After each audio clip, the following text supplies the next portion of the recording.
And now, please welcome to the stage CEO of Bloomberg Philanthropies, Patty Harris. Hi, everyone. Good morning. What an amazing way to start with this incredible performance by one of the city's most famous innovators and icon, Duke Ellington. What a great moment. A little hard to follow, but I'll try. It's been more than 80 years since he made a song about another city, Take the A Train, into a New York anthem and jazz standard, proving something that this group knows very well, which is that urban infrastructure is a very hip topic. And I don't think he ever wrote a song about the municipal budgeting process, but we're still looking for that.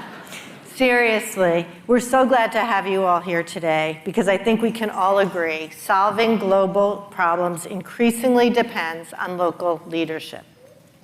Our team at Bloomberg Philanthropies has had the privilege of working with many of the mayors here and with the cities you represent. Cities are at the heart of our foundation's work, from our nonprofit consulting arm, Bloomberg Associates, to all of our program areas, which include the arts, education, environment, public health, and of course, government innovation.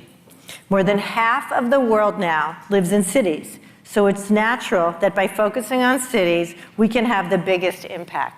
And from Mike Bloomberg's experience as mayor of New York City, he saw the power of what mayors can achieve and decided to make supporting cities and city leaders a very big priority for our foundation. But the other main reason we're so passionate about cities is because city leaders are on the front lines of the greatest challenges. And their success depends on a willingness to experiment and act boldly and get things done. So, Bloomberg Philanthropies is working to help. One way we do that is by bringing city leaders together, just like here at CityLab, to elevate great ideas and to give people a forum to learn from one another. We also partner with Johns Hopkins University to bring mayors and their teams together to share best practices around data use. And we work with Harvard School of Business and Government to convene mayors and senior staff for executive leadership and management training. In fact, more than half of the nation's cities, the largest cities, have been led by an alumni or current participants in the Bloomberg Harvard program. We're very happy about that. And clap. Another way we support cities is through a little bit of friendly competition. One of those efforts is our Mayor's Challenge, which invites cities to come up with bold ideas that can transform and improve residents' lives and then help the best ideas spread. Today, I'd like to talk about another competition we lead, and it's called the Public Art Challenge. And as you might guess, it focuses on a topic we've always believed in at Bloomberg Philanthropies, the arts. The arts can inspire us, create better places to live and work, and sparking big new ideas. That's one reason Johns Hopkins commissioned so many amazing works in the Bloomberg Center, where we kicked off CityLab yesterday. The arts also, we believe, make our city stronger by reinvigorating neighborhoods and attracting residents and businesses. Public art, in particular, has a very special power to engage people, provoke dynamic conversations all over. That's something we saw again and again in New York City, where our administration had some of the most ambitious projects, public art projects in the city's history, supporting more than 500 works in total. To give you just one example, in 2005, we brought an incredible installation by Krystal and Jean-Claude called The Gates to New York City. Their proposal had languished for 26 years before we finally helped bring it to life, and it was extraordinary. Some of you may remember seeing 7,500 saffron banners positioned. There were colored panels all throughout Central Park. Over 16 days, the installation was visited by more than 4 million people, generated $254 million in economic activity, and brought color and life to the city right after the tragic 9/11 attacks. When Mike left office, he directed our team at Bloomberg Philanthropies to help other cities tap into that power. And in the years since, we've done just that. Here in the US and around the world, we've built partnerships to support more than 700 arts institutions globally and created an initiative to bring public art to streets and intersections in more than 60 cities, enlivening them and improving safety. There's one right here in Washington, DC, I might add. And of course, we created the Public Art Challenge for US cities. It's an incredibly exciting program with a unique model, bringing mayors and artists and community members together to create incredible works of public art that address urgent civic issues. Across 2 rounds of the competition, cities have taken advantage of this opportunity in powerful and inspiring ways. In New York, Albany, Schenectady, and Troy came together to draw attention to neighborhood blight. Parkland and Coral Springs, Florida, focused on healing in the aftermath of the terrible gun violence. Gary, Indiana, created a cultural center that offers culinary training and business workshops to revitalize downtown.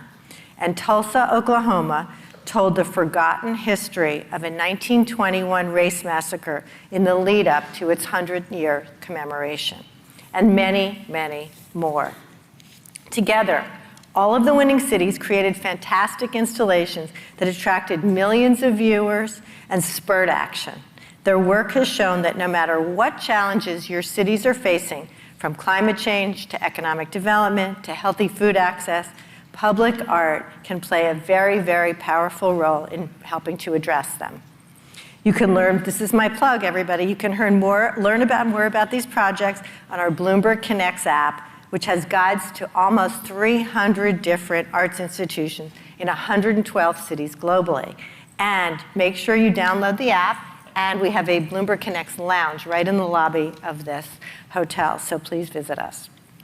Last November, let's applaud the Bloomberg Connects app. It's really, really good. Okay. Last November, we launched our 3rd Public Art Challenge competition. We received an incredible set of applications from across the country. And now I'm so pleased to share with you the latest winning cities. Let's find out who they are.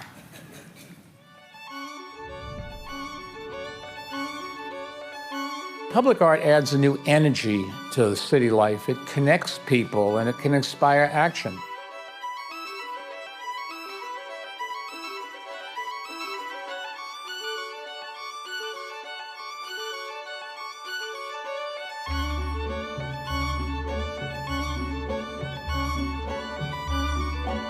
To think outside the box of a different, more creative way to impact communities is very special.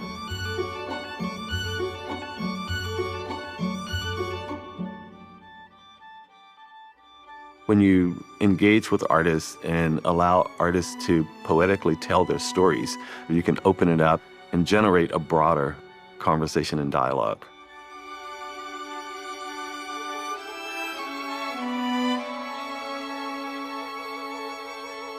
This Public Arts Challenge allows us the opportunity to change the culture of our city.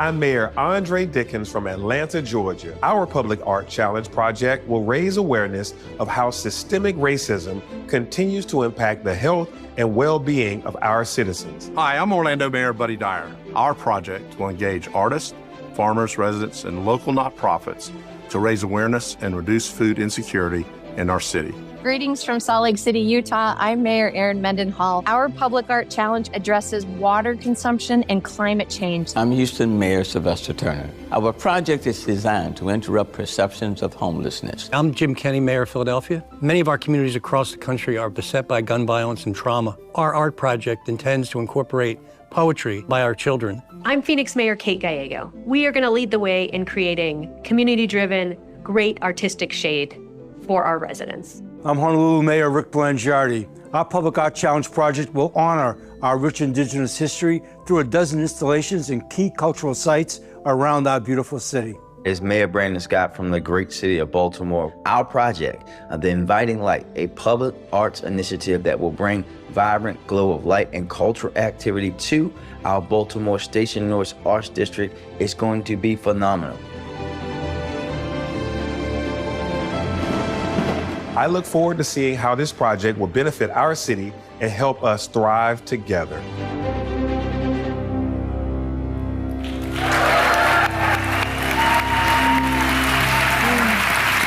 Congratulations to the winning cities, and we hope that this also inspires other cities to take the lead and think about public art. So thanks for being here, and thank you so much.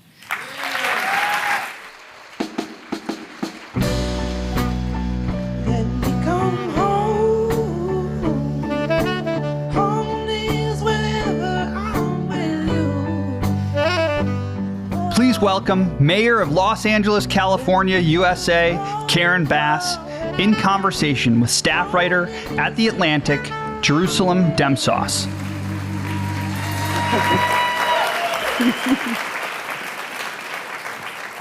All right, hello everyone. That was an appropriate song, I suppose, for what we're about to talk about.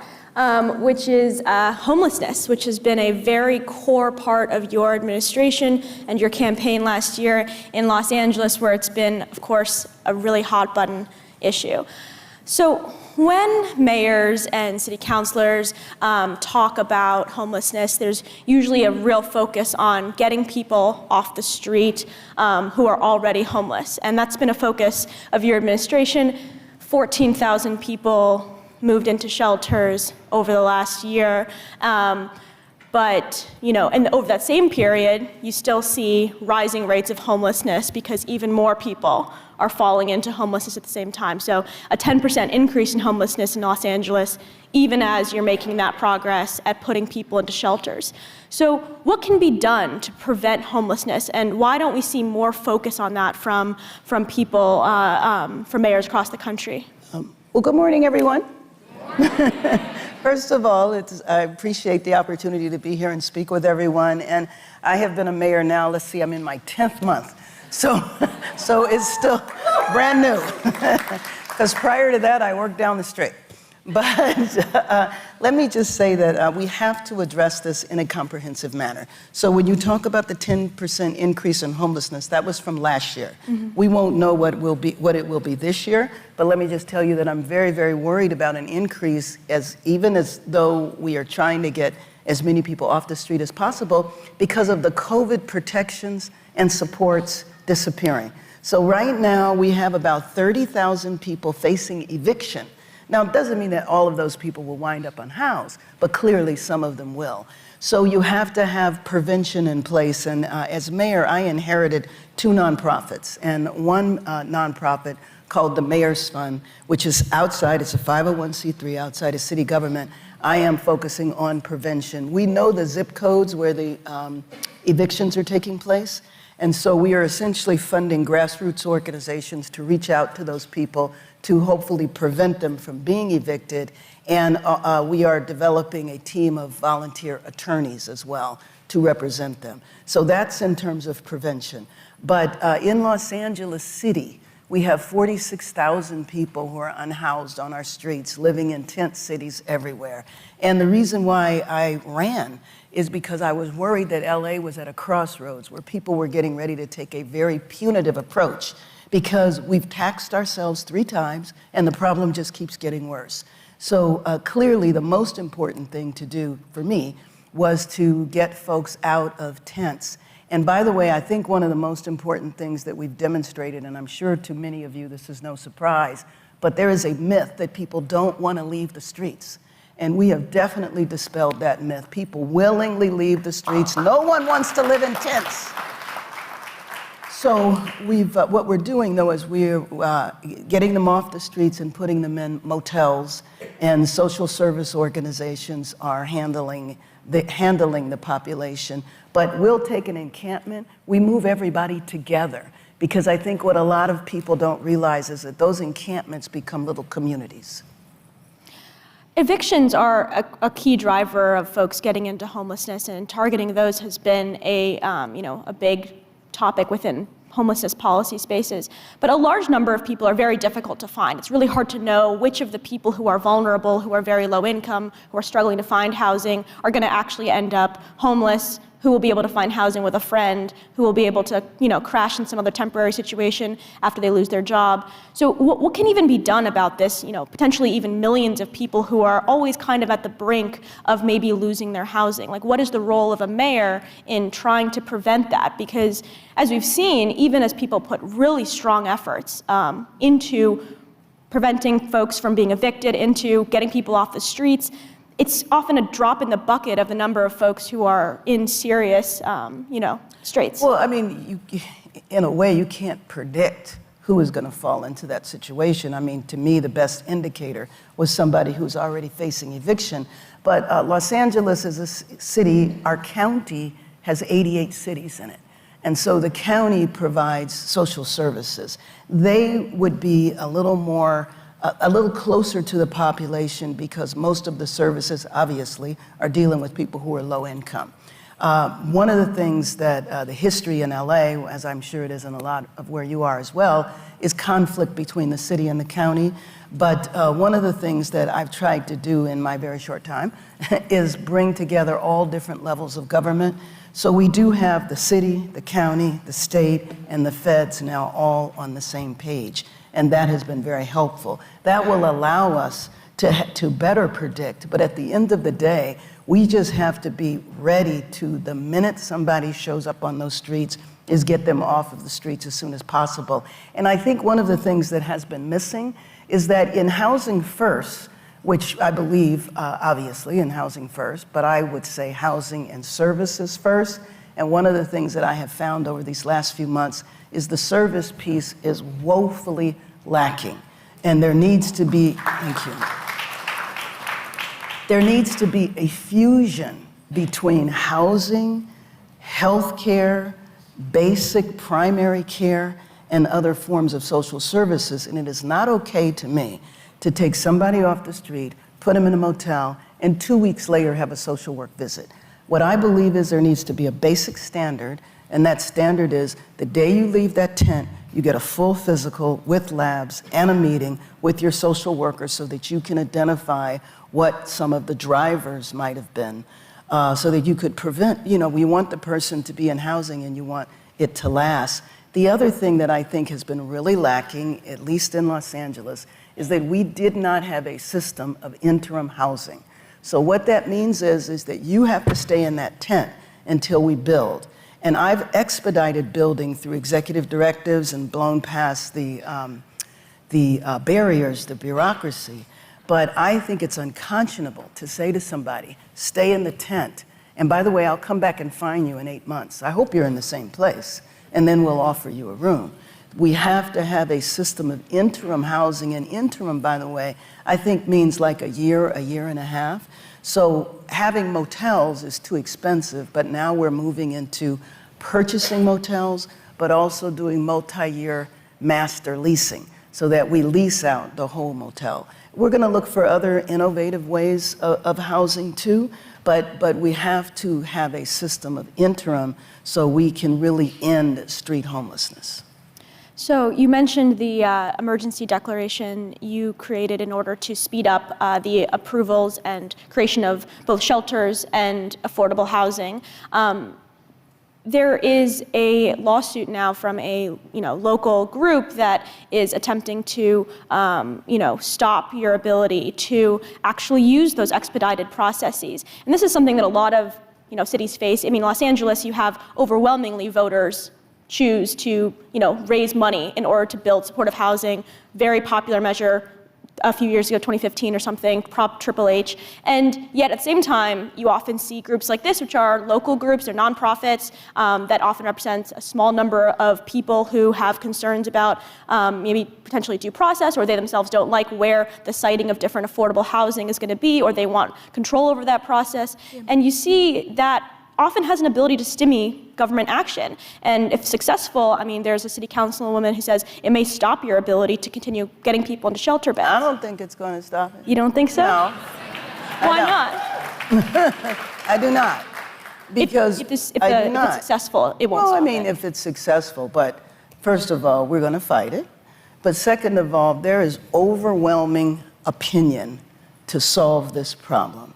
And for somebody trying to stop me from saving people, 2,000 people died in LA last year on the streets. 2,000. 50 died in the first 6 months of this year on our public transit. People are fed up and tired of encampments. If we don't move these encampments, people are going to have a very negative reaction that will be punitive, and we're all facing the Supreme Court decision that could allow for basically the massive removal of people, and that's never a good thing. You know, you're also dealing with all the disparities in terms of the homeless population. In LA, African Americans are 8% of the city and 30% of the folks unhoused, 44% are Latino. So you're talking 74%. So you're dealing with all of that disproportionality at the same time. But what I have found is overwhelming support in the city for the direction that we're going. I'm not going to let a lawsuit stop me from literally preventing people from dying on the street.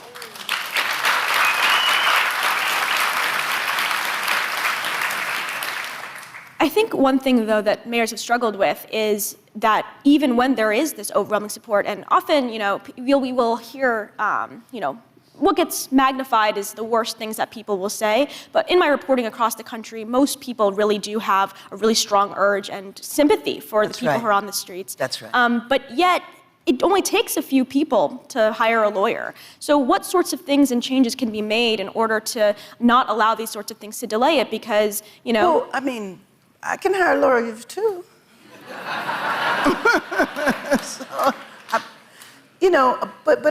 Another piece of good news is that you typically are dealing with the NIMBY situation, not in my backyard. But I am finding, even in LA, people are willing to have housing in their neighborhoods now. The difference is, and I'm being criticized for this, but you know, none of us are that concerned about that, but you know, because I'm not railroading neighborhoods.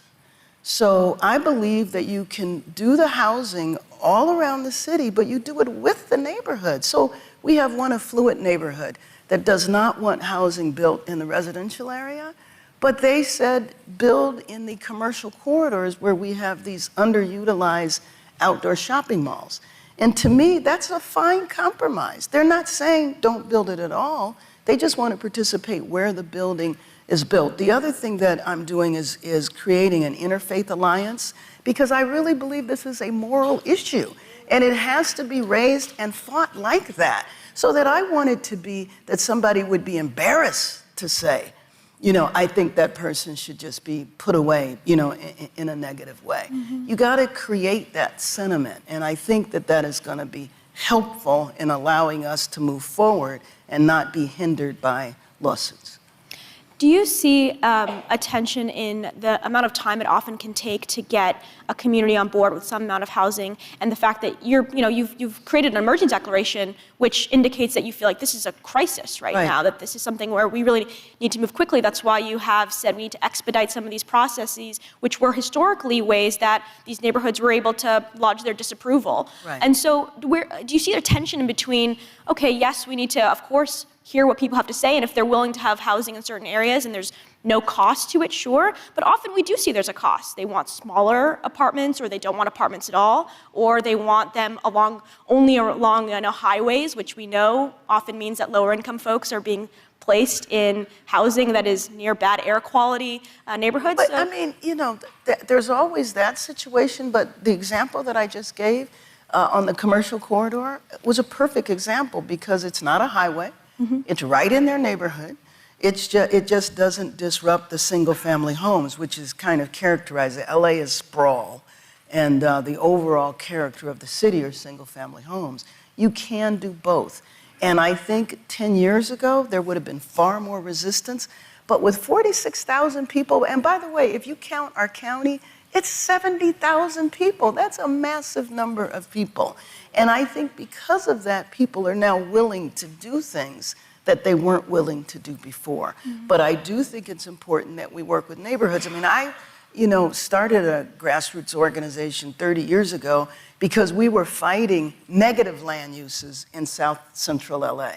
Nobody had problems building liquor stores or, other things that I felt were magnets for crime. So I've been on the other side of that.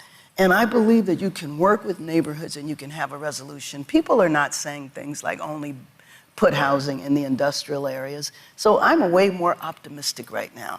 And I find that there is a sentiment and a desire in our city. But I'm telling you, our city was at a crossroads, and it wasn't necessarily going to go in a positive direction. But people see encampments disappearing. That is giving them hope that there's actually a resolution to this problem. Well, thank you very much. That's all the time we have. So let's give the mayor a round of applause.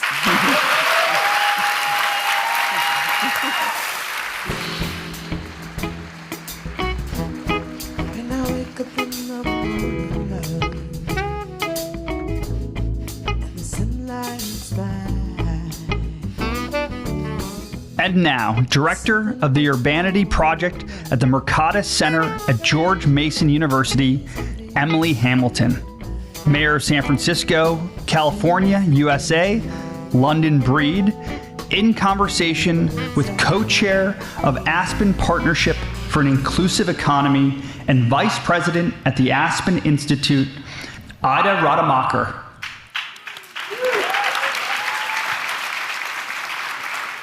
Good morning. Good morning, good morning.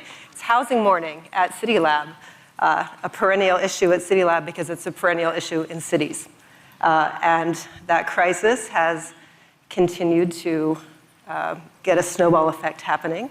And we're going to have a conversation today that's really well-timed right after the one you just listened to, with, I think, two people that are going to help shed some light on the tools in the toolbox to solve the housing crisis. In particular, the issues around deregulation and the opportunities to drive market growth of housing supply, how you navigate that politically, how you have the research inform that process. So I'm doing that with Mayor London Breed, as you just heard, native of San Francisco, now mayor since 2018, before the pandemic. Thank you for all you're doing to grapple with the housing crisis there. And Emily Hamilton, who's a senior fellow at Mercatus Institute at George Mason University and head of their Urbanity project. Thank you both for being here. Thank you. I'm gonna, whoa, there's my microphone. I'm gonna jump in with just a couple of questions. And Emily, for you, I wanna start it with just thinking about this. The big topic of deregulation has a lot of different facets underneath that umbrella term. So can you unpack for us, what are the tools in the deregulation toolbox? Which ones are you focused on? Which ones do you think are most meaningful for us to be grappling with right now? That's a great question because there are policymakers across the country who are focusing in on the land use regulations that are barriers to new housing supply and lower cost housing, but there are a lot of different approaches that they're using. From my perspective, I'm most focused on those solutions that have proven to be able to deliver more and less expensive housing at scale. And some of the policies that we see really succeeding in that vein are legalizing multifamily housing, not necessarily small plexes, but serious apartment buildings in much larger areas of cities, reducing minimum lot size requirements in single-family neighborhoods, and making it possible to use manufactured housing at more and different types of sites.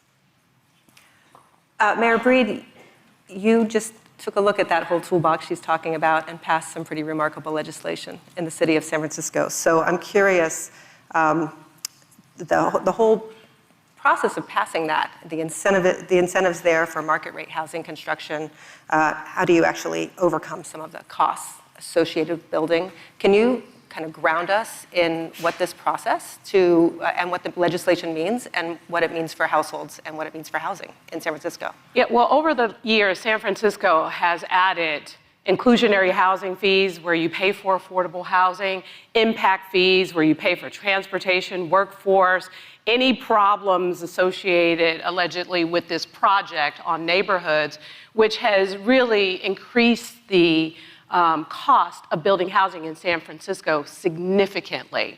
And in addition to that, our processes and how long it takes and the ability to challenge any project that comes into San Francisco. More recently, with the interest rates as high as they are, San Francisco had to act and to make some changes to reduce those inclusionary housing fees. It's cut them in half.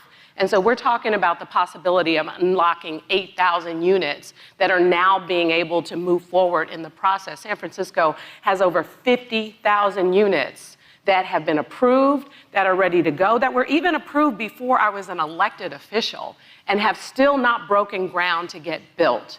And so from our perspective, we have to get rid of things that are redundant policies, things that we're trying to focus time and energy on that we have no say over, including a density bonus, SB 35, which is a state regulation. We have absolutely no say whether or not a developer could use this for building a project, yet we have a 6 to 9 month process to discuss it, even though we can't say yes or no.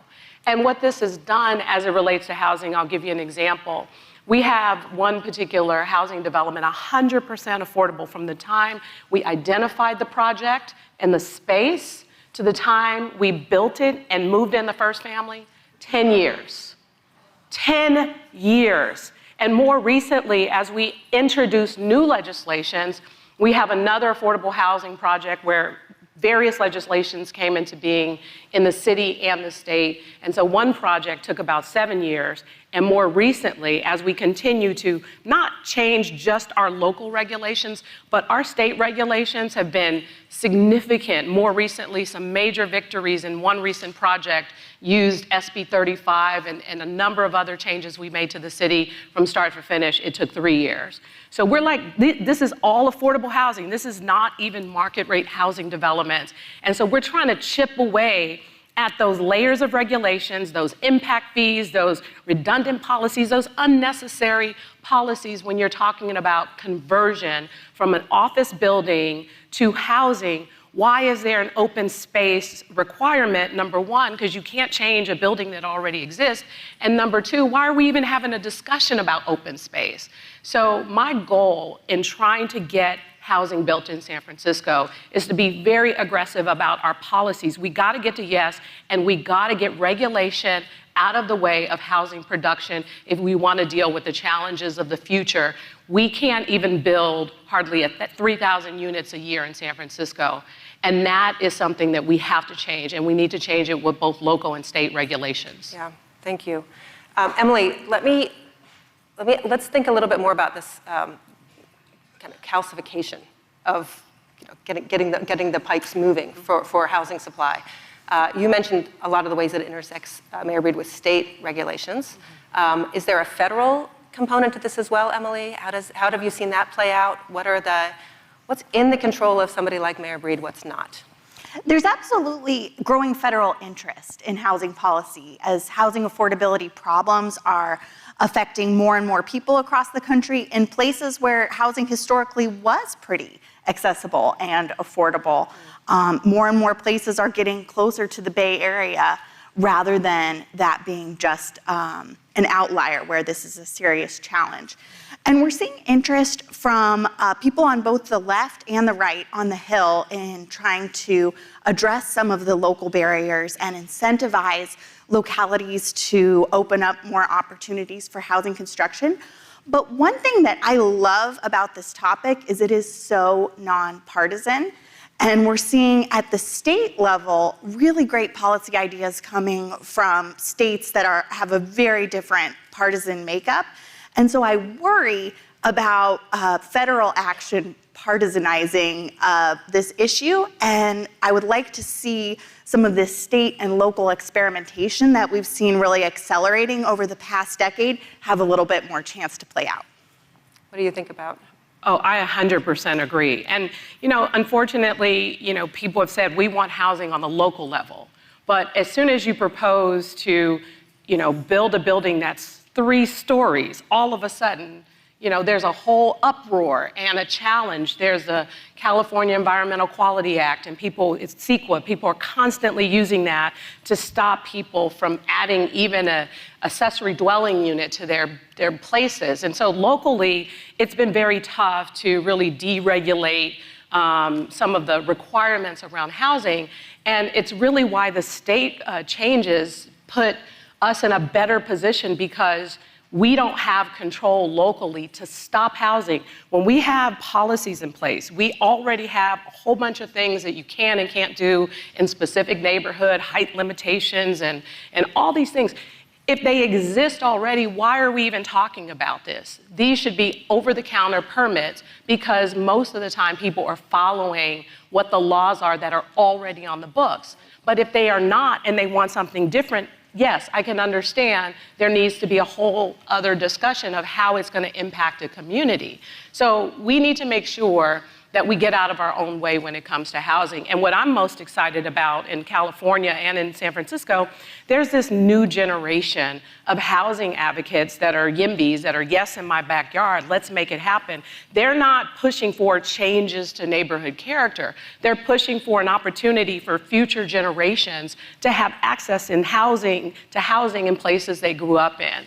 When I first ran for office, I asked the audience of people, I was the only one who supported, this push for housing, and everybody was really mad. I was on the west side, San Francisco, really tall buildings on the east side, single family homes on the west side. I asked folks, well, how many of you have been in San Francisco your whole lives, or 40, 50 plus years? Everybody's hand almost went up. How many of you raise your kids? Almost everybody. I raised my kids in San Francisco. Well, how many of your kids still live here? And that changed. Everybody was like, okay, but I still don't want this in my place, but I get it, I understand it. There's a need to do something different. We can't be stuck in the past when it comes to building housing now. And I'm excited about the future, because the new generation is taking this whole housing fight by storm. And I think that it's going to change how we build in densely populated cities like San Francisco and other parts, where there are opportunities to build on former parking lots, on previous places that were gas stations, on underutilized property, but not to build these super duper high rises on the west side, but at least to look at anywhere between 3 to 8 stories that could have a significant impact on housing production in San Francisco. And that's the conversation we want to have. Yes. That will jump out of a city purview. But what an interesting opportunity to unlock innovation with the architecture and the design of communities and housing. Some people will take the deregulation conversation to an extreme, and I think that's when you start to get others that are quite worried about what does that mean, especially in a place like San Francisco, with earthquake risks and things like that building codes go out the window. Like what remains, can you kind of level set for us because we're also talking about a lot of what this unlocks is market rate housing, but that growing supply would actually create more affordable housing too, in many ways, right? So you need more tools than just that for the affordability question, but you flat out just need housing in the mix as well. So maybe explain a little bit about what are the critiques of deregulating? What are the risks that you see, and how many of them are really overblown? How many of them feel like they're manageable and you're already taking that into account because it's not as much as changing as you would think? Well, I wouldn't suggest that the infrastructure and the changes to some of our codes would somehow impact public safety or anything related to the things we need to do. That is just naturally a part of the approval process. That doesn't get in the way. People don't fight against that because of how our regulations are set up to ensure safety, especially when we're building in a place like San Francisco. The challenge we run into is people try and find, there's one site that we're building housing on, there's a building across the street the same height. The people who live there want it lowered by 2 stories. They're saying there's no other building in the neighborhood that's the same height. And then they're saying, okay, this used to be a gas station. It's has some problems. We have a whole, full, thorough report to help us understand the environmental impacts of the property. It's being challenged, it's being delayed, and part of that, I think that's part of the problem. A big part of the pushback is neighborhood character. This neighborhood doesn't, it can't handle a tall building or, just a number of other things, but in terms of safety and earthquake, that doesn't come up because we have regulations in place for buildings that address those particular issues. Great. And what have you seen? Have you heard those kind of critiques? Obviously, you probably have, Emily. And what do you think about this? Certainly, I think the policy conversation among economists and among the YIMBY activists that Mayor Breed mentioned, the focus is very much more on zoning codes relative to building codes. Earthquake codes have gotten much stricter over time and much safer, whereas some of the old buildings in all parts of California are actually quite unsafe were there to be an earthquake. So opening up opportunities for people to move into newer, safer buildings that are going to be more regulated from the perspective of earthquake safety is really a win-win. Love it. I know we're going to be wrapping up here, so I'm really glad you mentioned a bit of a sea change in terms of how you're finding public support for creating more dense housing, creating solutions to a housing crisis. I would love for both of you to give me a sense of what's next for you and why you are optimistic. Like what's going to be a tipping point of success for you because of the work you're doing? Well, just recently, our governor signed a piece of legislation that is streamlining housing development in San Francisco. I tried to take it to the ballot. It didn't pass at the ballot, but that gives me hope because now local laws cannot get in the way of housing production, and it's going to be an exciting time for housing development in San Francisco. CEQA can't be abused like it has in the past because of changes to our state laws. So this is just a game changer. Inclusionary fees, impact fees, and other things we've done at the local level have really taken flight with some of my executive directives. So I think a combination of things is going to mean more housing production in San Francisco a lot faster than we ever have done before, but we still need our interest rates to go down so that we can really make magic happen. Likewise, I'm very enthusiastic about some of the reform agendas that we are seeing state-level policymakers implementing across the country, and that's where I'll be continuing to focus in the coming year. All right. Well, Professor Hamilton, Mayor Breed, thank you so much. Thank you. Thank you.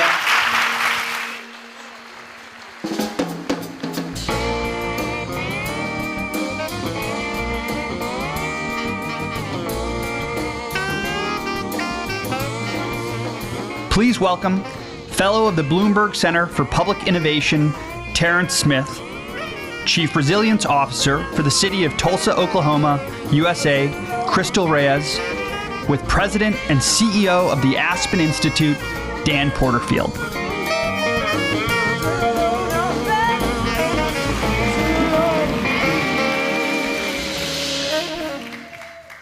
Thank you. I'm Dan Porterfield, the President and CEO of the Aspen Institute. Big thanks to all of you who are here, to our team at the Aspen Institute, and to our partners, Bloomberg Philanthropies. We so wish that Mike were here today. We know he's recovering. Big thanks especially to Jim Anderson. So, and cool walk-up song, by the way, although you wanted Bob Dylan, didn't you? We'll hear more in a moment. So the topic for this panel is trust in local government. And this is an enormous topic. As we know, local government does a little bit better than the federal government when you look at the indices of trust. And yet, we have a long way to go. Trust is the coin of the realm in solving big problems. We have with us two younger leaders who are really moving the ball, have a lot to say. And so I'm so excited to have Terrance and Krystal here. Let's get right into it. So maybe we'll start with Terrance. Say a little bit about who you are, and then how do you define trust? It's a pretty amorphous concept, important as it is. And then we'll go to Krystal.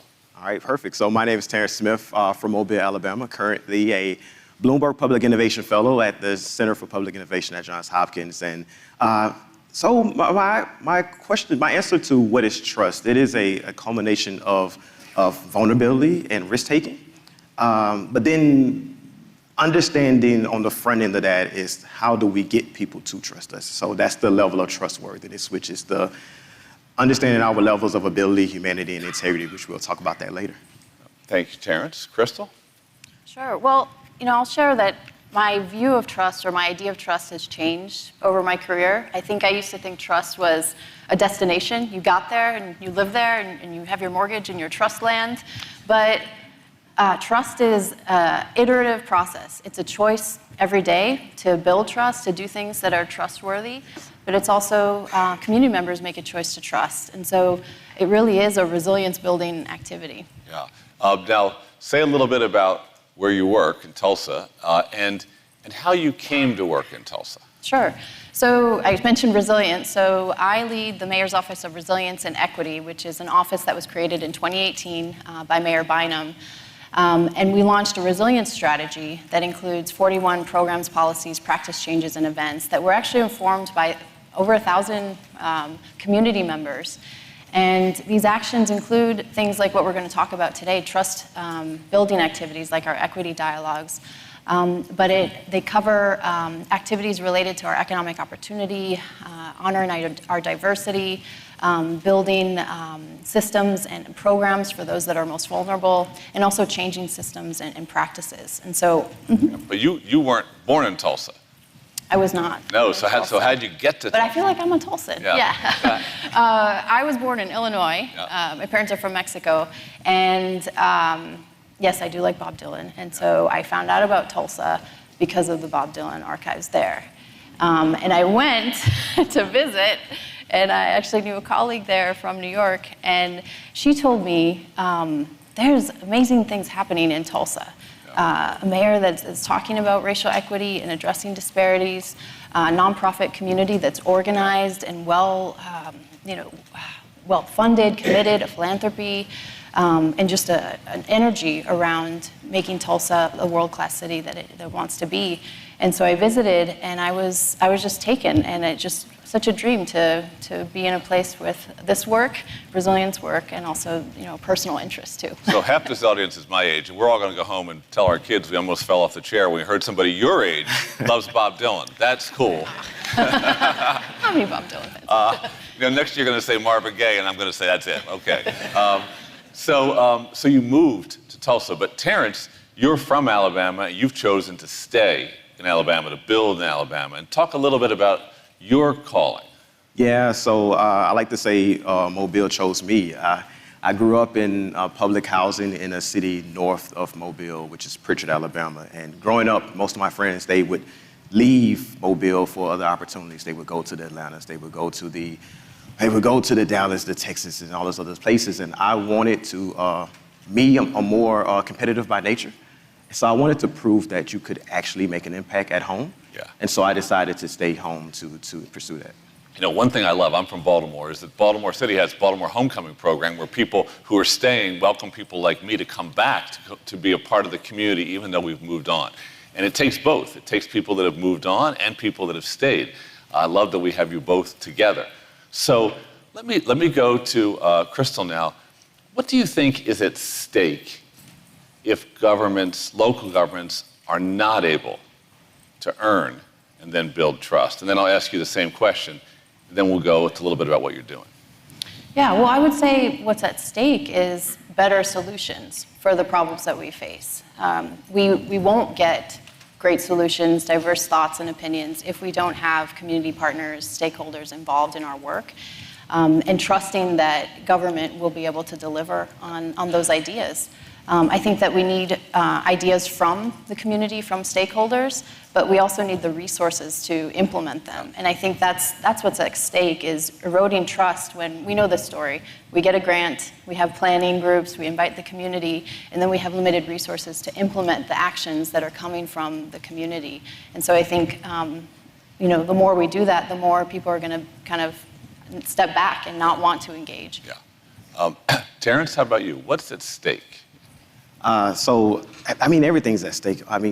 So we know that innovation we know that trust itself is the lifeblood of all that we do. It is the oil that takes out the friction of all everyday interactions. But I think that also when we get it right, we realize that trust is really good for business and municipal government. It allows us to do things without high levels of oversight. It allows us to do things with people who really appreciate how we do those things. So without trust, we just can't really get it done. And I think my example from Mobile is that Mobile itself is a 300-year-old city steeped in tradition that is home of the last known slave ship, home of one of the last known lynchings by the Klan in America. And so with all of that being said, you realize that there's this underlying tension between residents and government itself that is unspoken. And so without that trust, we've seen that it's been very difficult to get things done. Yeah. And we could probably go pretty deep to talk about how history influences the present and how trauma of the past has to be attended to in every generation. Yes. Both of you, I think, have probably worked on that. Certainly in Tulsa, you have too.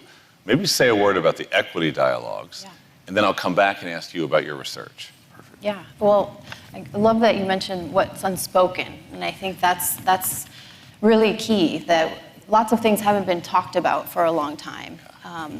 Mayor Bynum has led an investigation into mass graves that were not talked about or researched for 100 years. And so what we're trying to do in the resilience strategy is normalizing conversations that may be difficult. So normalizing conversations about racial equity and disparities that we see in our communities. And we look at that through our data. Every year we publish a report looking at disparities across 6 themes. And so our equity dialogues are part of that normalizing work. And so I can tell you, you asked backstage, like, what are you excited about? I love talking about the equity dialogues because they've grown over time from 27 dinners that we did on one night in 2018 to pivoting to 80 people on a Zoom call during the pandemic to in-person sessions at libraries. And they're very simple, a simple idea. It's 90-minute conversations with diverse groups of people from across the city, facilitated by trained facilitators to talk about racial equity and what they want Tulsa to be. So let me follow up for a second. And this question is probably on the minds of so many for so many different reasons. But sometimes when you want to have that conversation, you think it's important, people will shut down and say, we don't need to go back. Or I wasn't responsible for the massacre at Black Wall Street. Why do I have to talk about it? How do you deal with that? Yeah, those questions come up. We get asked, why are we doing equity dialogues? Why are we talking about this? And I always kind of say, you're talking about it whether you're talking about it. It's in the room. And what is the phrase?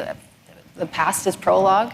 And so I think the equity dialogues have been a tool for city government. And we believe city government has a role to play in normalizing these conversations about racial equity because it impacts our cities so much.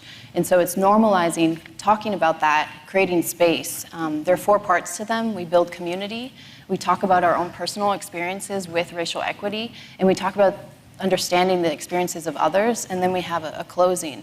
Those are things that are not taught in school. We're not taught to have those conversations and create those brave spaces. And so we in city government are doing that, and now we have almost 100 people in the city of Tulsa that have been trained and not only done dialogues for our initiative, but are doing dialogues across the city.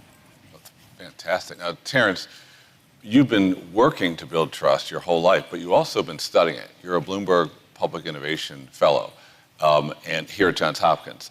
And so say a little bit about your research and some of the insights you're gaining about what is trust, why it's important, how we foster it. I will tell you, I've had some of the most eye-opening experiences through my research, which takes me from Vantaa in Finland to Barranquilla, Colombia, Kansas City, back over to Mobile, Alabama, which is my origin city. And one of the things that we've uncovered was that we talked about trust on like a flat continuum, where there was low levels of trust, which is distrust, and then we thought that complete trust was the way we wanted to go. And we quickly realized that, throughout the travels, that was just not true. Over 300 practitioners and experts confirmed this, that it's really more of a curve. It's really an arc. And it's rooted in cynicism on one end, and then complete trust on the other end. And what happens is from that middle, we realize that really too much trust is bad for us. We see very low levels of participation when you completely trust your government or you completely trust the organization that's providing service to you. You stop showing up, right?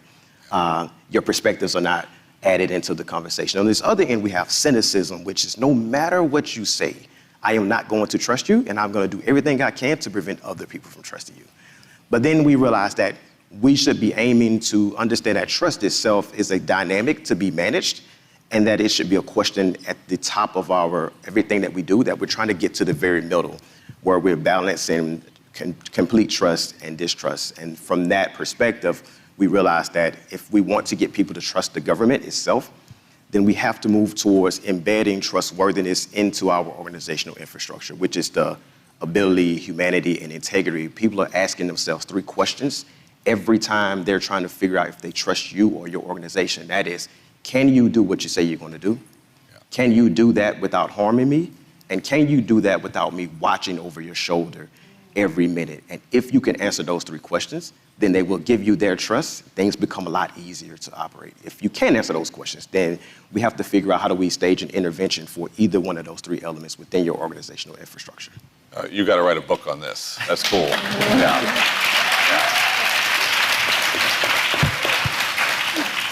We don't have too much more time. Let me maybe ask each of you a question, then I'll close. But is it possible to credibly assess the levels of community trust?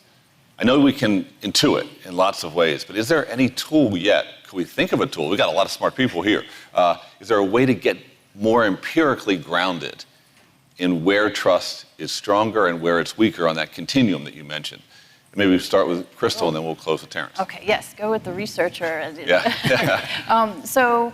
I would say we in 2020, we did an evaluation of our equity dialogue. So we actually partnered with a university to do a survey and also some interviews. And what we were measuring was, did people feel more comfortable having these conversations? Did they connect with others? And then also we added some questions around social cohesion. But I would say it is challenging. We're part of a resilience network, and we've struggled too with figuring out how do you measure social cohesion and connectedness.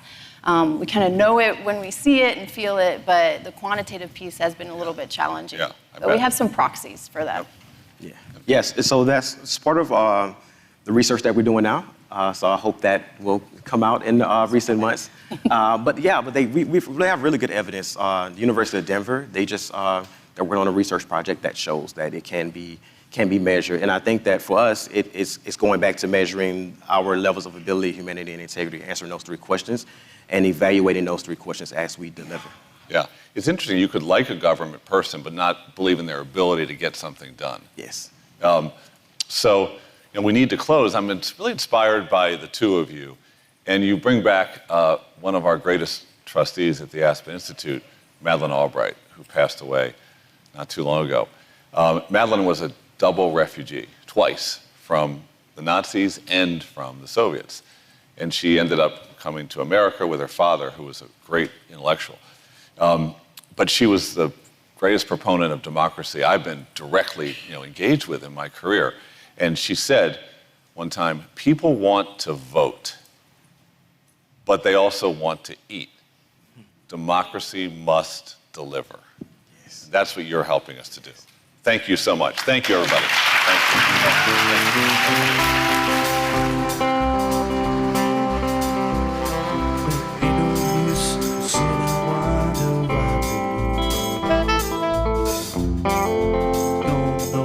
Please welcome founder and creative director of Practice for Architecture and Urbanism, Vishaan Chakrabarti.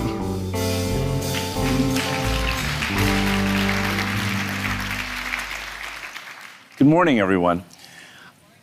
So I come to you with a thesis that in these very divided times that we live in, that the design of our communities can help connect us, and that we can bridge our divides and solve some of the big problems of our time. And so you should be skeptical of this thesis. I mean, what does design really have to do with any of this? 30 years ago, I entered architecture school extremely reluctantly because I thought to myself, with everything going on in the world, and even back then, we knew about climate change, we knew about the massive inequities that there are in the world, we knew about AI. This is HAL from 2001, right? So we knew that there are all these massive problems. And as someone who was born in India, I am extremely sensitive to the backdrop for all of that, which is the world is growing at this very rapid rate. Most demographers think that the world will level out at about 10 to 11 billion people by the end of the year. We're about 7.7 right now. And so how are all those people going to live with all of those challenges in a way that's equitable and ecological? Now, what's interesting when you talk about global growth is global growth sends people here spinning. Oh my God, climate change, how are we going to handle all this growth? Where most of the growth is happening is where you have the lowest carbon emission per capita. Most carbon emission per capita happens in countries with very low birth rates, like ours. And so the challenge is actually much closer to home. And when you look at the data more in a more granular level, you find that carbon emission per capita is quite low in cities, and in rural areas, it's all the stuff in between that's the culprit. And so many of us who believe in cities beat up on this form of development. This is 6 suburbs and 6 continents from around the world. And it's clearly not urbanity, and it's clearly not ecological. But you have to ask yourself, why are billions of people moving towards this form of life? Well, maybe because this is the problem. That what we're building in our cities isn't particularly urbane, it's not particularly great, it's not particularly affordable, it's quite banal, it's quite homogenous. And again, 6 housing buildings from 6 continents around the world. And so this urbanity thing is more elusive than it might seem. I would argue that urbanity is who we are culturally. If you look across antiquity, you look across every culture, we created collective circumstances to live in, not just for economic reasons, but for spiritual and cultural reasons. And so what's interesting about that is it applies at every scale. So the image on the left is actually a Japanese farming village. It's very similar to the village that my father was born in India. People lived in like great social coherence, even though it's a farming village. That's Schitt's Creek in the middle, or Hong Kong on the right. And so urbanity can manifest at any scale. And so we need to separate the idea of urbanity from the idea of big. A metropolis can be quite segregated, or it could be urbane. A village can be quite urbane. And so that's important, because if we're going to talk about cities and communities, we have to be inclusive of our smaller communities. There's a Greek city planner, Doxiadis, who is very focused on this particular issue. And what he claimed basically is that people sometimes were born who thought differently. They might look different, but they also maybe thought differently. And they also often were lonely, and they found themselves moving to denser and denser circumstances where they would meet more people like them. And it was actually those people who then would connect, form ideas, and change society. And so I believe that as architects and urbanists, if we build more connective communities, if we act for more connective design, we can actually be a catalyst for this sense of urbanity. And that will result in better places, more pluralism, and better stewardship of the planet. And all of that is in pursuit of something. And I call it jobs, justice, and joy. Now, many of you are mayors or work with mayors, and you've heard this mantra, right? Jobs, jobs, jobs. How many people used to run on that platform? Jobs, jobs, jobs. Well, in a post-pandemic circumstance especially, you can work anywhere. So jobs, jobs, jobs isn't going to do it. And I think what most human capital is looking for today, whether it's someone young or someone senior, that they want to have a functioning economy and jobs, but they also want a sense of justice in their environment. And they want joy, which is not some squishy idea. It's this idea that you can experience something great that you can't experience in your study working at home. And so I'm going to give you a couple of case studies at different scales that talk about this. This is a project called Interoculus in the city of Columbus, Indiana, not Ohio, Indiana, a town of about 55,000 people. If you know it, it's a design mecca.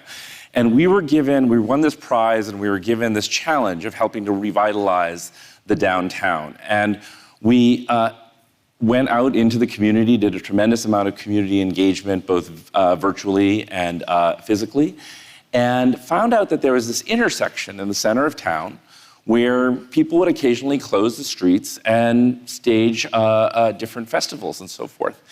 And so we had this idea of building a canopy over that intersection to help create more of a platform for those kinds of activities.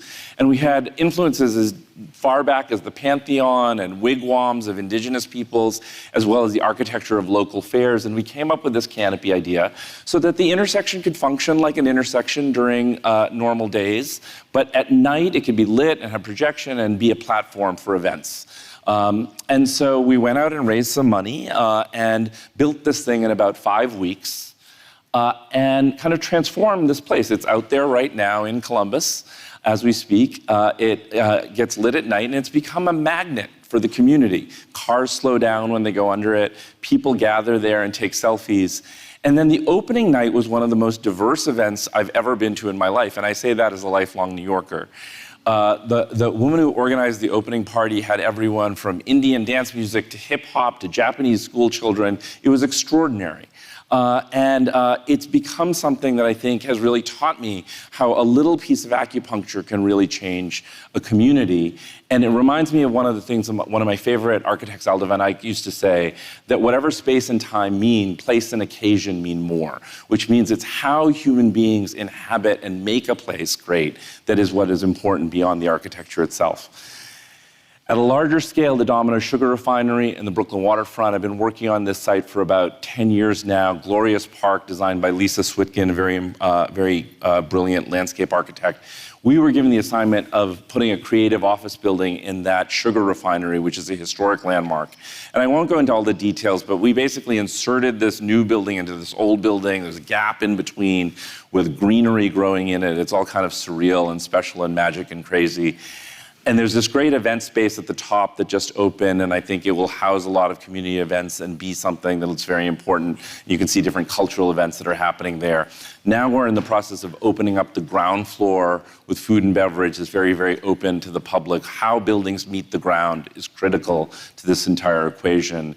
And this building in its working reminds me, I worked with Amanda Burden, my mentor, a friend, and we worked together on the High Line. And this building reminds me of the High Line because what it does is it connects our past to our future. And I think that's what people are looking for in urban growth, not just erasure. Brooklyn as well, but a very different part of Brooklyn, the poorest part of Brooklyn, East New York. We're working for a pastor to build an all-affordable housing project, about 2,200 units on his 11 acres. We bonded over this sketch that was the beginning of this work, which was the idea that we'd build housing on the perimeter and create this cultural heart that included his church, a school, and a 300-seat performing arts center. And this is not a part of town that gets performing arts centers. And he had read his Jane Jacobs. He was very cognizant again about the ground floor, wanted a lot of social infrastructure, 24/7 daycare. This project is just going back to what Mayor Breed was saying. This is a project that the community loved. It took 5 years to get approved, right? It'll be 7 or 8 years before the first family. This is all affordable housing, including supportive housing all the way to workforce housing. 7 years for a project that's basically motherhood and apple pie. So we really need to think about that. This includes both affordable rental and those maisonettes or two-story affordable ownership models. We were actually using that prototype to now build a net zero, more affordable, kind of gentle density form of housing that we think could be useful elsewhere. So it's been a very important project for us. And you can see it's a very quiet, dignified kind of architecture. There's the Future Performing Arts Center. That'll happen through philanthropic money. And then the last project I want to show you, a truly joyless place, New York's Penn Station. This project has been kind of, I don't know, it's my life's work in some weird way. This is the busiest transit hub in North America, 650,000 people a day, incredibly cramped, incredibly unsafe, and as you can see, an architectural masterpiece. We're working with a public-private partnership group to transform it into that, to make it a unified mixed-use building, take out the Gardens Theater on 8th Avenue, and completely transform the station from the bottom up. I like to think of this as the jelly and the donut. The public sector and the private sector have been doing all these things around this building to try to fix it, but the problem is the jelly itself. And so that starts at the track level, where we're introducing all these new vertical circulation elements, ADA elevators, making the platforms much better, and then getting rid of the rabbit warren of dead ends and urine-filled corridors, and transforming it into higher, one single concourse level, about 24 feet high in volume.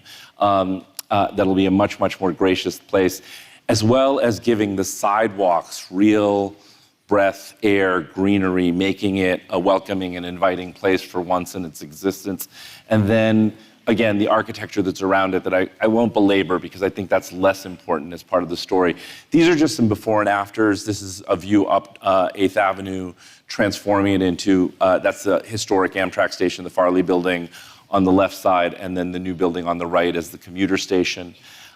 Looking back at the Empire State Building, and that's the after. And then the sidewalk again, expanding it to about a 30-foot sidewalk, so you actually have some grace as you come in and out of the city. The concourse level, lovely, that goes to about 55 feet. And then the last slide, just this transformation. We have to do these things in our cities now. We can't just rest on what happened in the past, because we have to bring people back to our cities. And I really believe if we design our cities to be a great collective experience, we can do that and solve our problems. Thank you.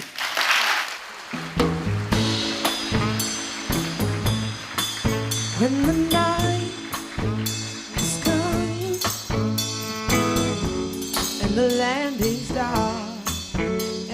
And now, Director of Buses at Transport for London, Louise Cheeseman, Executive Vice President and Head of Global Policy at VIA, Andrei Greenawalt, Mayor of Montevideo, Uruguay, Carolina Cosse, with reporter and editor for Bloomberg CityLab, Laura Bliss.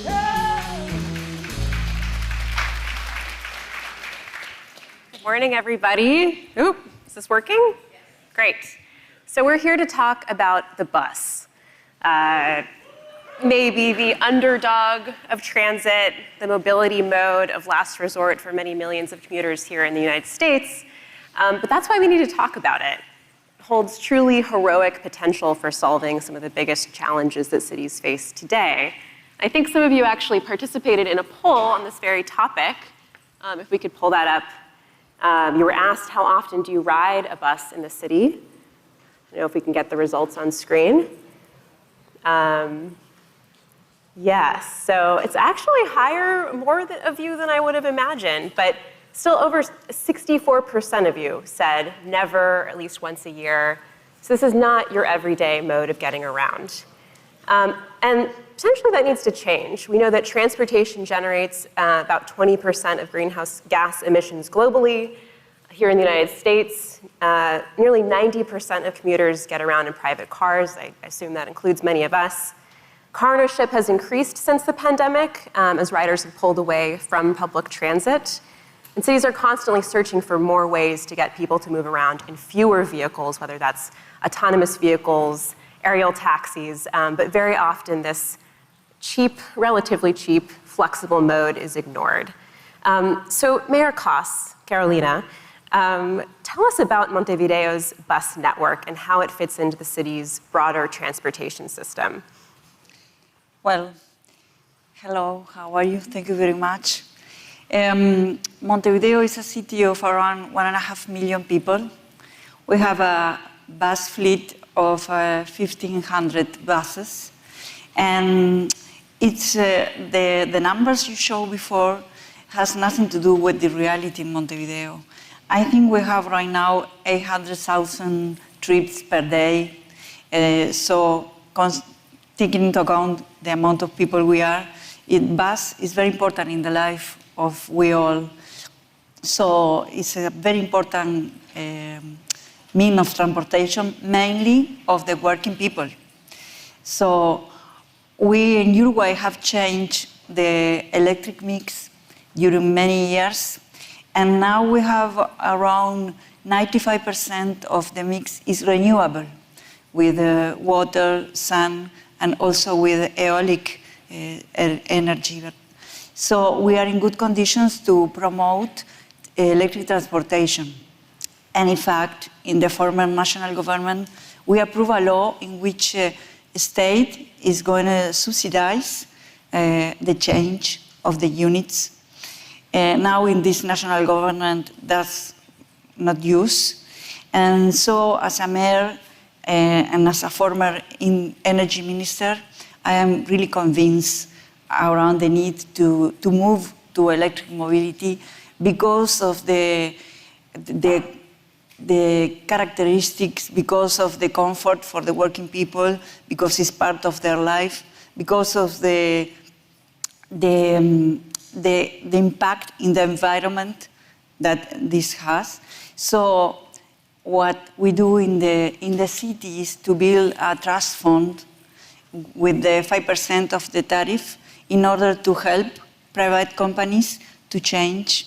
We are almost finishing this trust fund. And at the same time, and I should say in some way thanks to the City Data Alliance, we have a final push to do a very, very hard effort in consolidating all the data we have. We have very strong open data policy, and we consolidate in only one platform the data we have from the movement of the bus system, the data we have in an arrangement with Reyes, and the data we have collected from around 400 sensors in the city. And that we build the platform that you see there, and we are taking measures like, for example, introducing AI in the traffic lights in order to manage congestion. So, as many mayors should know, even with a few money, we are trying to do big efforts because we understand the importance of the system as a system and the importance of the bus in the daily life of the people. Thank you so much for that. Louise, let's move over to you for a moment. London is pretty unique on the global stage in that you actually have an iconic bus, the red double-decker trolleys. It's truly iconic of the city. And the network in London is just massive. I mean, it is really a different picture than I think many cities here in the United States. But I know that ridership is not quite back up to pre-pandemic levels. It's certainly higher than many places, but I know that remains a challenge. So can you kind of speak to where TfL buses, Transport for London buses, are since COVID and kind of what some of the changes are moving forward? Yes, I think it's worth just sort of setting the scene, the size of the bus network in London. We have 8,600 buses, 26,000 bus drivers. We carry around 5 million people a day. So it's a huge system. We still aren't, as you say, quite back to our pre-pandemic numbers. We are extremely ambitious around decarbonisation. Our plan, we are budgeted to completely decarbonise the full fleet by 2034, but we want to be more ambitious than that. And our plan, and my plan as leader of buses in London, is to decarbonise by 2030. So what we're doing is we're using innovation to try and make the bus service attract those users, those people that never use the bus. So as a minimum, the specification of the buses that we are procuring from the manufacturers, if you have a look at the double-decker buses, every double-decker or single-decker bus that we procure now as a minimum has glass sunroof, it has USB chargers on every seat, it has a holder for your mobile phone, it has coffee shop style flooring, we have CCTV instead of wing mirrors, we have intelligent speed assistance, so the driver can only drive at the speed limit of the particular road they're driving in. If you look at the bus at the bottom in the middle, it looks like a tram, but actually is a bus. And it has what's called opportunity charging. So when the buses go out, if they can't make the full range because the charge runs out. We are fitting stanchions around the city where buses can have a pantograph that lifts up off the roof and will give it a zap of electricity to carry on. So for us, we're using the sort of the issues, if you want, from post-pandemic to really excite people to want to use bus. And you know, some of the initiatives that we're rolling out in London, I know that bus manufacturers are now openly trying to encourage other cities to use as well. So, you know, I'm always willing to offer support and help to any other city that is interested in some of the ideas that we're using. For us, the key is to understand who our customers are and, more importantly, who our customers aren't. So what does a person not using the bus, what would attract them to want to use the bus? The Mayor's transport strategy in London is very clear. He wants 80% of all Londoners to either walk, cycle, or use public transport by 2040, which is ambitious, but he is an ambitious mayor and he wants to make the air in London clean and create healthy streets. And bus is a huge part of that plan. So you've both mentioned electrification as a major component of the sort of innovation strategy going forward, improvement plan going forward, and also different ways that buses are sort of at the heart of the social fabric of the city. And I'm curious, do those things go together? Does electrification draw more riders onto the bus? Are there other changes that come along with that kind of push that intersect with just making it as appealing an option as possible? We set our prices, our ticket prices, at a very appealing rate, so everybody can use the bus. If you want to use the bus in London, it's £1.75 if you have to pay for an hour, so you can travel for as far as you want to go for £1.75. But we have a huge amount of concessionary fares as well, so if you're under 16, you don't pay. If you're over 60, you don't pay. If you're a veteran, you don't pay. There's multiple concessions, so to really attract everybody, so that the fares are very appealing to everybody in the city. Yes, of course. As she said, and I think many cities made a big effort to subsidize the public transportation. In the case of Montevideo, we add around $42 million a year in order to control the price of the ticket, which is around $1.05 for an hour trip. And I think buses is a public space. I think during the pandemic, all the transportation system suffers a lot. We are retrieving for that with a big effort. And if we conceive them as a public space, then we are trying in Montevideo to call the population and the workers to apply the same rules of good relationship between the people. For example, we have a protocol approved when some gender violence is detected in a bus, so the workers know how to do. We are proposing to the bus system that during the night, in some zones of the city, the bus can stop not only in a bus stop, but in a place that a woman wants to go out. So we are trying to include silence in a bus, because we have the right to listen what we want. So I think it's a portion of the public space. It's a very important portion of the life of the people. So that's my thinking.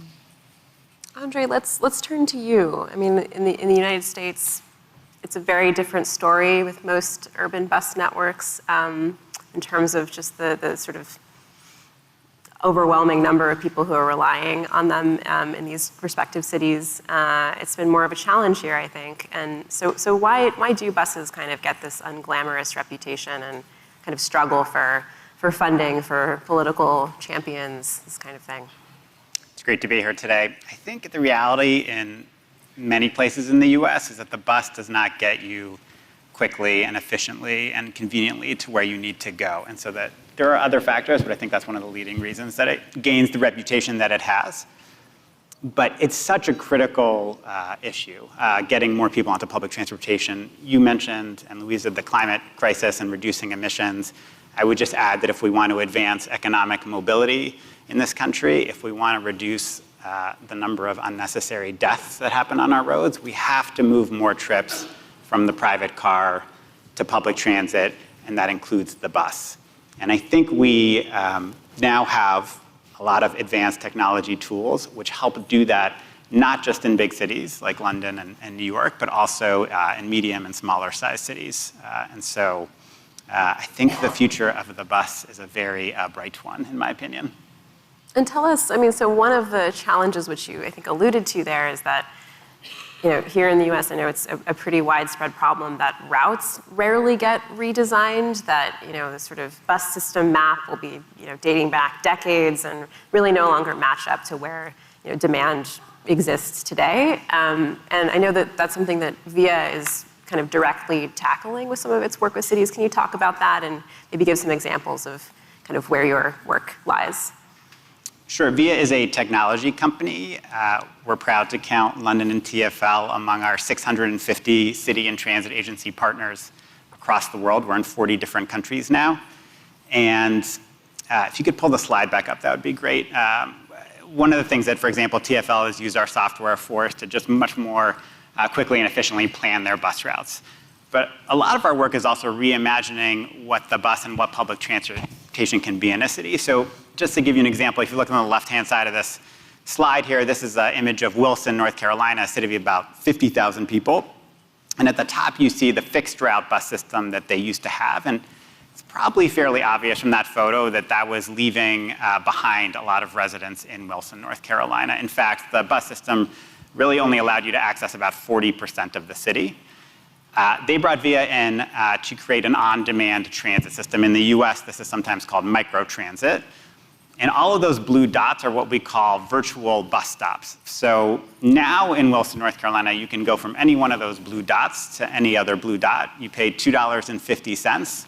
This is the entire public transit system in Wilson, North Carolina. In larger cities like Miami, which is, we have a vehicle there pictured to the right, where we have a huge expansion coming. It's obviously, we're not replacing the existing transit infrastructure. What we're doing is complementing what's there. So we're getting service to those neighborhoods that have been historically underserved, helping connect people to existing transit. And I think, you know, one really interesting thing that I've seen over the last few years is the very prominent role that mayors have played in these services, including a number of mayors that we partner with here in the audience today.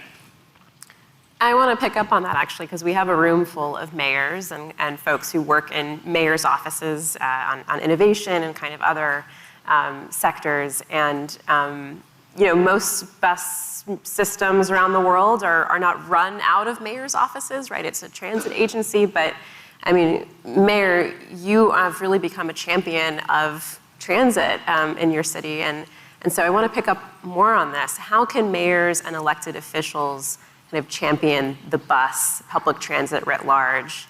I mean, you were so philosophical a moment ago about how buses are part of the social fabric. So how can more mayors kind of champion this mode?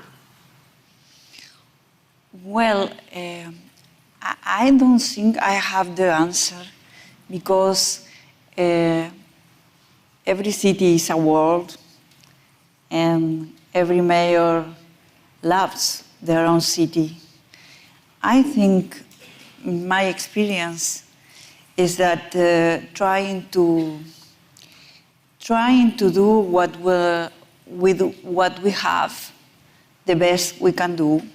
At the beginning of my period, we present a very ambitious project to really modify the bus system, to have 2 main corridors, totally electric fleet.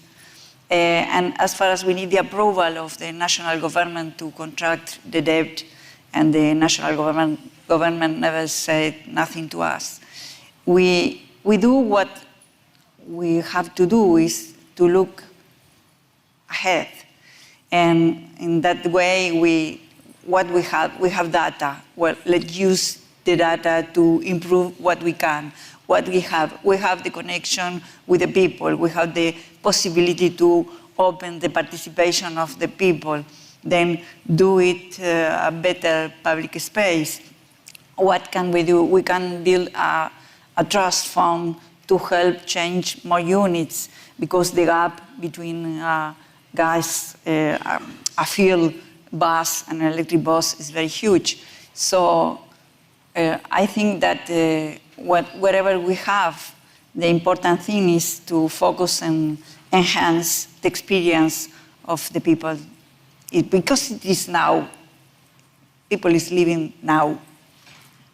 Andrei and Louise, any final thoughts on this question as we're pushing a little bit over time, but any final thoughts on how mayors and other elected officials can champion the work that you do? I think we are coming into one of the most exciting periods for the bus industry. Going forward, I see it playing such a huge role in decarbonisation, healthy streets, and I think, if you look at the Mayor's transport strategy, it's really clear, but it's equally very ambitious. Everybody knows what we have to deliver, and it offers a huge opportunity. So I'm very excited about the bus going forward. Yeah, I would just add, I think mayors are playing an increasingly prominent role. And you don't have to take my word for it. Please talk to Mayor Woodfin in Birmingham, who we work with, or Mayor Guerrero in West Sacramento, or Mayor Levine Cava in Miami. But a lot of great work happening by mayors out there. Great. Well, thank you so much for this conversation.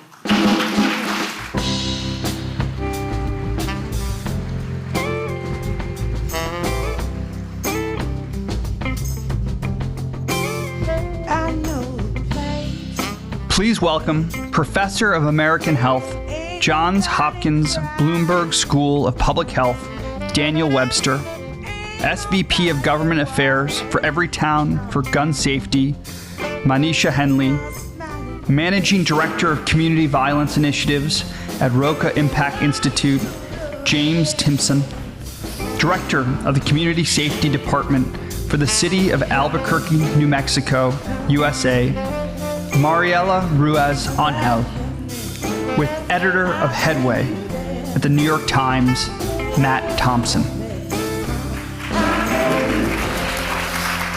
Good morning. Good morning. Thank you very much. We are here to just begin a conversation about what it looks like to make peace in a context of violence in our cities. I wanted to begin with this poll that many of you have responded to about perceptions of safety in your own community. We asked, over the past 10 years, do you feel your city has become safer, less safe, or stayed the same? About half of you said your cities have become less safe. Perceptions of violence drive so much of this conversation. Perceptions of what causes it, perceptions of whether it's getting better or worse. And we're in this moment that's very ambiguous, where you wind the clock back as recently as 2019, and we were in a period of not steady, but regular lessening of violence from its peaks in many cities in the 90s. And then 2020 and 2021 happened. Rates of violence in many communities started to spike, and the conversation began to feel, in some places, once again like we were in 1992. And the main question that drives our conversation today is, what have we learned in these past 2 decades from both the reductions in violence and its increase that we can apply to this moment? I wanted to start with JT, with James Timpson, who has been, for his career, on the ground close to this discipline that we call community violence intervention, working carefully with individuals in Baltimore on responses to violence, on healing, on bouncing back from patterns of violence in their own lives. James, could you describe the work that you do, and could you tell me how the individual interventions that you led at Roca in Baltimore relate to systems level change? Yeah, so I mean, the biggest thing is we serve high-risk young people. So what that means is that in most places, there aren't programs and support structures set up to deal with the true high-risk young people. Most programs, you don't show up, you get put out. You have an outbreak, you get put out. But we expect that because we deal with high-risk young people. So if you make sure you're addressing that dynamic, then it allows you to be able to address the whole individual. So we understand that the high-risk behavior is a result of something that's not happening in their life. So what we do is when we work with that individual, we really look at what are the things that are driving their behavior, right? Because if we get to those root causes, then we have an opportunity for behavior change. So we're a behavior change model, and we really focus heavily on how do we address the trauma. We don't ask the question, what's wrong with you? We ask the question, what happened to you? Right? And when we learn to lead with that question, what happened to you, then it gets us a lot further than always the accusatory question of what's wrong with you. So just understanding, treating that individual as an individual and providing services that address what is driving the behavior that we see is the real start. A lot of times we do it reverse. Now, some things need to happen simultaneously, of course. Of course, you can't allow lawlessness and still address the issues. You have to have some balance there. But it's been more balanced on the other side than it has been on really the individual side. Yeah. So we really focus on how do we address what's going on with that individual that then helps them change their behavior, that then helps them help the community change behavior. Yeah. I want to turn next to Mariela, who in Albuquerque has been is being upheld across the nation for its approach to developing a Department of Community Safety that incorporates many community-led community-involved programs for reducing and preventing violence. I want to ask you, how does your department function, and especially, what do you see as the relationship between your department and law enforcement in Albuquerque, which has a reputation of its own nationwide? Absolutely. Well, I think when we saw such a public demonstration of really officer-involved shootings and violence, and the trust that just kept breaking down between community and police, and the pandemic just made that even more clear. We just had to evolve. I mean, I think nationwide we're having to have this conversation, and ultimately in Albuquerque, Mayor Keller decided to say, like, we're just going to create an entire new third branch to public safety, where we put, whether it be clinicians, peer support workers, social workers, counselors, but really all those people, really what the pandemic taught us was that matriarchs in our community, trusted messengers in our community were doing first response work. And so this really was the proof that we needed, that we could do this, right? Myself as a social worker could get out in the field and help people who I understood, who trusted me to really get them to the services that they needed long term. And so we created an entire department around this and funded it with general funds, which was a big piece of this, did not defund the police, and decided that we needed both. And so we created a beautiful department, and in that department we were able to find other parts of city government who were somewhat doing this, maybe small pilots, and bring them in-house, right? Because we also realized that a lot of people were not getting the support from a city government perspective to continue to do this work. So we have a team of about 100 people on the streets. We go out to 911 calls for mental and behavioral health. And in that process, we've taken over 50,000 calls for service. And more than half of those are diverted from police, which is giving police, right? The proof in the pudding is that police are getting time back.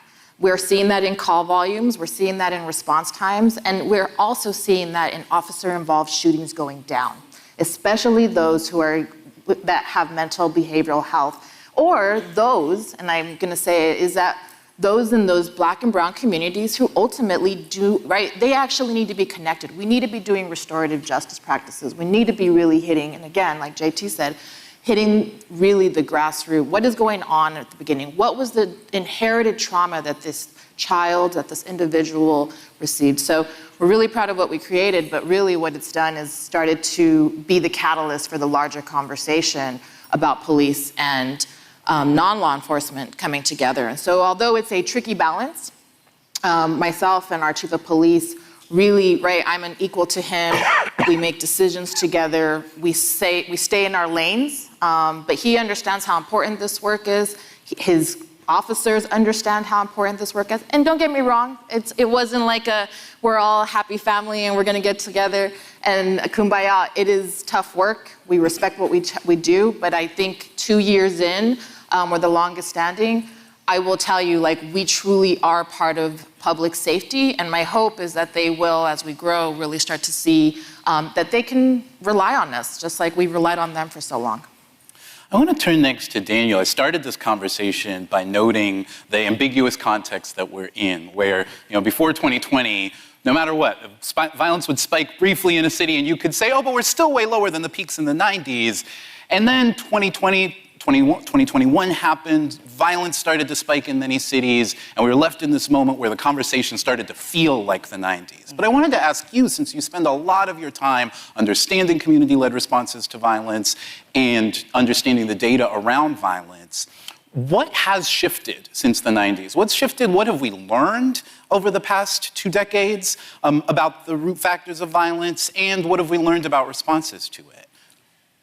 It's a great question, and honestly, there are scholars who've been trying to settle in a more definitive way exactly the answer to that question. There's been a lot of change over that time period. One thing is, frankly, demographic. That was a much more younger population, and younger people are more involved in violent crime. We relied a lot on law enforcement incarceration. That was part what brought it down, but then, of course, with great cost, great human cost, and sort of also distrust in police and government institutions. And that actually, that in and of itself is part of what drove things up very rapidly in 2020, where a variety of things, of course, very high-profile acts of police violence, but other things were eroding people's confidence in government and police to keep them safe. So what did they do? They went out and bought guns at a rate that we honestly had never seen before, and they're not only just buying them, they're carrying them on their person and in their motor vehicles. So right now, part of this arc, both the coming down and the going up recently, is connected to faith in institutions that are supposed to keep them safe, and people say, oh my God, I have to have a gun, and I have to have a gun with me at all times. And that just simply, we have enough data to understand that more guns leads to more violence. We have many studies that confirm that. And of course, the policies have changed as well that are part of this upward trajectory. With 26 states now, you can carry a concealed gun without a license. So let me build on that and ask Monisha. I said perceptions matter, and one of the perceptions is that when it comes to guns, there is just stasis. But my understanding is that at the state and city level, there's actually been a fair amount of movement in different places on guarding against gun violence, on addressing the role of guns in the system. I'm curious, what are the interventions that you've seen when it comes to guns that have been effective in different cities and different states that just should, from your vantage point, be everywhere? You've really seen cities and states leading the way on this issue. From the examples you've heard on this stage today, by bringing together partners, by really tapping into those communities most impacted, making sure we're realizing this isn't just one approach. We're having the conversation in a very different way than we've had before, and that is because you have people like Mayor Baraka in Newark who are saying, I'm going to take down the silos. I'm going to make sure that you have law enforcement sitting with community leaders, sitting with faith leaders, and really thinking about how we can address this issue. You're having the federal government investing in violence intervention programs, which I want to note is only good if you're making sure that investment continues and that is an equitable approach. JT and I were having this conversation that it's not enough to have the funds getting out there, but you need to make sure those funds are getting across the communities to all the different groups who are approaching this, and that they're starting to really acknowledge the root causes. So we have incredible policies that we're seeing in things like the gun law ranking navigator that every town has, where you can see when there are blue states that have strong gun laws, they are actually decreasing violence. And when you have some of the redder states with weaker gun laws, like the 26 states that Daniel just mentioned, you're seeing an increase in violence. So you're only as strong as your neighbors, so this can't be just about one city, one state doing something. It has to be looking to your neighbors. And I think that's one of the things that will continue to push this issue forward and has been really helping to prioritize this as a public health epidemic. So in addition to the role of guns in the system, we're obviously talking about the role of community-led interventions as distinct from law enforcement-led interventions in preventing violence. And one of the implications of that is about the danger and safety of the folks involved in the work of community-led violence intervention. JT, I wanted to ask you about this. What does it mean to support a community violence interventionist? What does it mean to support a worker in that arena? I mean, it's really about, so we have to redefine, or we have to change the narrative about the work. The narrative has always been that we work in silos when it comes to our street intervention work in law enforcement. If you go into black and brown communities, I've never heard anybody once tell me that they don't want police. They want police to do their jobs the right way. And so that's all we're asking. What we're asking is for a true partnership that allows us to be able to be safe as we do intervention and allow you to still be able to do your job without us having to put our lives on the line or at risk. But being, the big stigma is the sharing of information. But the reality is that who's out there who has more contact than us with our young people? It's the police, because our young people are high risk and they're committing crimes. So we really want to change the trajectory. We have to change the way that we operate and think about how do we work with them in a way that makes sense to, number one, keep our staff safe, because if you've been paying attention, there have been a lot of violence intervention workers that have been murdered across, over the past couple of years doing this work. So how do we keep our staff safe? And then how do we keep our young people safe? Or how do we impact the work that we're doing with our young people using the relationships? The catch is that we all have to come to the table fair and willing to really be honest about having those uncomfortable conversations about why we haven't been able to get there. Have those uncomfortable conversations and realize that we're better as partners for our communities than we aren't. The definition of community violence intervention should be any system that's working within a community to prevent violence, right? And so we have to define what those relationships look like and figure out how to make those relationships work. Mariela, I wanted to ask, how should a city think about these different ways, these different apparatuses in the city and investing in, say, community safety programs versus law enforcement programs, or in addition to the law enforcement budget in that city? How do you balance those two things? Well, I think, look, we're big proponents of police. It's not that we're not, but police aren't able to hire right now. I mean, across the nation. I just came from the International Association of Police Conference. Every officer is having this problem. So do we let money sit in salary savings every year, which is typically our go-to, or do we start saying, let's figure out how to civilianize some of this work? It doesn't have to be an entire new department. It can actually be just putting more civilians within the police department. We were lucky enough that we had the time and the money and the people and the drive from our community, really, to create something separate. But we talk about co-response models, grow those out. Figure out how to make this work and make it work with the carrot that this is really about, and again, community work, community-led work, and then really about your police. These police officers work is not sexy anymore, right? It's really exhausting, it's time-consuming, and it's not work-life balance, which we're seeing an entire new generation who really wants that. So how do we start making this work for our communities, for our future workers, so that we're not all burned out at the end of the day? I think it's really about, it's not one or the other. It can be both, but just figuring out and not letting it hold you back. I think the only thing I'll say when I talk to cities who are working on this is, I really want to make this perfect. We're past that. You got to move. So get going. Don't wait. Start it small if you need to, but I think there's a big piece of this that the time of trying to create is done. We got to move. And we're in a moment when billions of dollars, the Biden administration has pledged billions of dollars to community violence intervention programs. States and cities are coming to the table with hundreds of billions of dollars in these programs. And what strikes me is that community violence interventions often are in the position of having to sort of prove a negative. The program, if rates of violence vary for many different reasons from year to year, they can be quite spiky. And to suggest that to make the argument that these programs are effective, you have to make the case that, well, if we didn't exist, violence would have happened.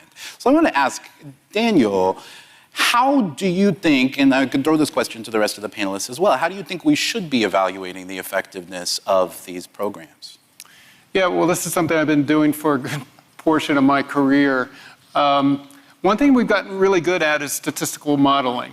We're way better than that, and so you can check that box, I think, pretty well. What we have less of, frankly, is good data.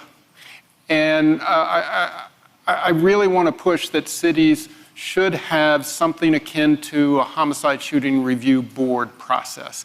You gather detailed data, not only just counting things, but like when people ask really important fundamental questions. Why in Baltimore and DC is the trajectory for youth going up dramatically and adults going down? And why is that? Well, they ask me and I guess. No, I talk to people and I think I have an educated guess. But honestly, we should have systems that track that. So part of to be able to get that is to get really good data. The other thing I'll say is the way we are designing a new study that we're starting in DC to study community violence intervention is one, we said we need a long-term approach to this. Not just, yeah, we'll generate some estimates of how it's affecting gun violence, but we are going to gather data from the workforce for the individuals that they are engaged with to have data so that we understand the work better and how do we improve it? How do we strengthen it? Because at the end of the day, it's not just, oh, it worked or it didn't work, thumbs up or thumbs down. You want better data to understand so you can get better results. And we have not been doing that. And so that's what I'm committed to in our work in Baltimore and DC, is that you need to get that data from the people closest to the problem to marry with our wonderful statistical models. Okay, they're still great and important, but it's the two together that you really understand what's going on and how you get better outcomes. Well, after having just touched on the surface of these interventions, I think we are at near the end of our conversation, and so I would encourage all of you to look deeper into the work that these panelists have done and are doing in their communities, and to continue the conversation in your own. Meanwhile, thank you very much.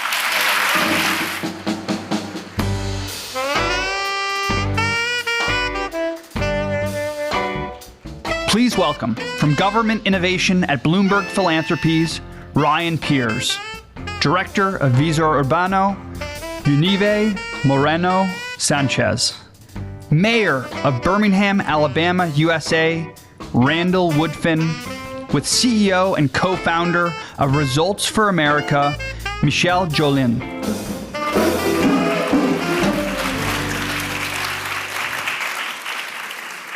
Good morning.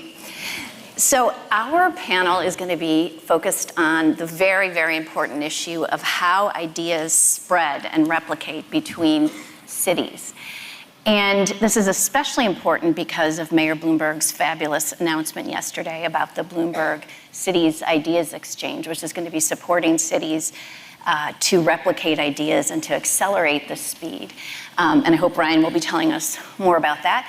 But first, I'm going to turn to Mayor Woodfin. First of all, congratulations. I understand you are recently married. We saw this in the New York Times. in case anyone is interested, it was in last weekend's New York Times. So you are you are a national leader in borrowing ideas from other cities, and I'd love to have you tell us about some of the specific examples. But before you do that, can you talk about why that is so important for Birmingham residents and why you think that's so important for your team to do? Yeah, well, one, good morning to everybody, and thank you for that. These lights are bright. I think for any mayor in this room, we believe in the notion that there are more solutions than there are problems, but we also acknowledge we don't have all the solutions right at our fingertips. And so I think it's extremely important to borrow, steal, on loan, go visit, extract the best ideas and the best solutions that exist. And what's amazing in this position now that next month it'll be 6 years I've been serving as mayor, the ideas that are happening, the solutions that have been created in other cities are infinite. And I think it's important for any of us that serve as mayors to always be in the business of literally pulling and getting best practices and ideas and solutions. And the best way to find them is from other mayors who have been doing the work. And you went right out to look at what some of the other cities are doing, right? And you sort of encouraged your team as well. It was sort of a challenge to them that this is the way to get things done. So yeah, twofold. One is any mayor that's going to serve, the best way is to build a good team. And so I went out and stole the best talent as well, not just the best ideas. And then two, the team and I, we went out. So for example, one of the things we did was the Kalamazoo Promise. And Kalamazoo, Michigan has a Promise Scholarship Program. The city of Birmingham created a Birmingham Promise program. We visited Germany, several cities in Germany over 8 days and looked at best practices around apprenticeships. And so we tailor-made an apprenticeship program for our high school students as well. And then, of course, Bloomberg Philanthropy, through the Mayor's Challenge 10 years ago, Providence Talks, which we now have Birmingham Talks, which in the ideal world, there's enough time I can give some more detail about that. Please, I think that's exactly what we'd love to hear is about Birmingham Talks in particular, because I think that's one of the most successful examples of replication. And it started, again, like you said, 10 years ago with the mayor being a Mayor's Challenge winner, and then it's now been replicated to multiple cities, including yours. So I think this answer deserves a frame. We spend so much time and energy and resources in K through 12, but I believe the foundation for any child's success in education is birth to 5. And we missed the mark a lot in a lot of our cities. And so Providence Talks was probably the best evidence-based model for Birmingham to replicate related to how to engage children with more words and learning, as well as their parents and the caregivers. And this program has been extremely successful for us. It started for us in 2019. It is led by Ruth-Ann Moss. And to date, they've served over 2,500 children and families, given out over 10,000 books, as well as over 5,000 hours of educating parents and caregivers as well. And you also adapted it during the pandemic, is that right? So you knew the context had to be adapted to the city context as well as to what we were all experiencing in the pandemic. So when you think about it, if you can borrow, steal, on loan a best model somewhere else, it accelerates your ability to scale it for your community, your city. We did that 1 year before the pandemic, so we had to adjust during the pandemic, and it wasn't as favorable as we wanted it to be. The reason is because this type of program requires hands-on. It doesn't necessarily work online when you need to engage children, when you need to engage parents and caregivers. You need hands-on in person. And so we've adjusted post the pandemic of the height of 2020, and it's been a success in 22 and 23. Amazing. So Mayor Woodford mentioned evidence. And so Univa, with Visa Urbano, I know you have evidence of impact. Can you tell us a little bit more about the program and why it was so important to build in replication from the very beginning, and then also just say something about how important the evidence was to being able to replicate? Yes, well, thank you, Michelle.